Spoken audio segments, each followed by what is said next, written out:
Emnet for avisugen den her gang, det er sporsugene. Ja, det lyder spændende. Vi skal jo finde et eller andet redskab, hvor vi kan komme i gang med nogle og få nogle idéer til, hvad vi kan skrive om. Hvad kan vi gøre? Jamen, spor. Vi skal have fundet nogle artikler, der omhandler det her spor. Ja.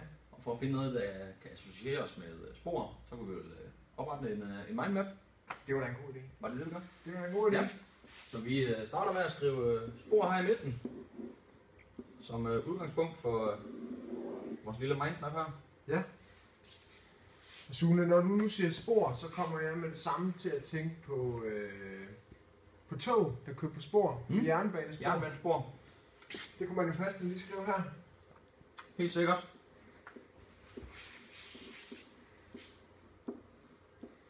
Skriv bare lige jernbane her. Det er perfekt. Og en streg mellem det, så mindmappet er godt i gang. Hvad tænker du ellers? Jamen ellers, det kan også være sådan noget som fodspor.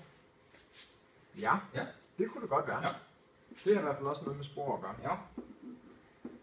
Tænker du noget, når jeg sådan siger fodspor, Jonas, der sådan kunne lede videre fra? Jamen, fra jeg fodspor, tænker noget med fodspor, det er jo, vi sætter både mennesker og dyr sætter fodspor, men ja, dyr måske. Skal vi dyr heroppe? Ja, det kunne vi da godt gøre. Udmærket. Jeg tænker også, når vi siger spor, Sune, så tænker jeg faktisk også på vores DNA. Ja, når det altså det er mennesker har i kroppen og sætter alle steder. Det kan man jo bruge til at spore. Ja. En glimrende idé. Ja. Og herunder, ikke Sune? Ja. Der kommer jeg faktisk til at tænke på, når jeg sidder derhjemme og ser NCIS. Ja, eller så, CSI, eller hvad det hedder. Ja, alting. Ja. så bruger de jo gerne spor til at efterforske. For at finde en morder. Så jeg tænker faktisk, man kunne skrive noget eftersøgning. Efterforskning. Ja. Lad os skrive eftersøgning. Ja. En glimrende idé.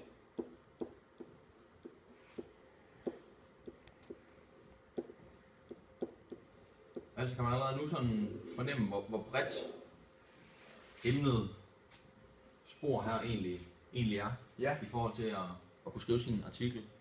Så det er egentlig kun fantasien, der sætter grænser. Ja. Nu er det jeres opgave at gå ud og lave sådan en mindmap her og finde så mange emner, I kan omkring spor Virkelig, til arbejdet her i avisen. Ja.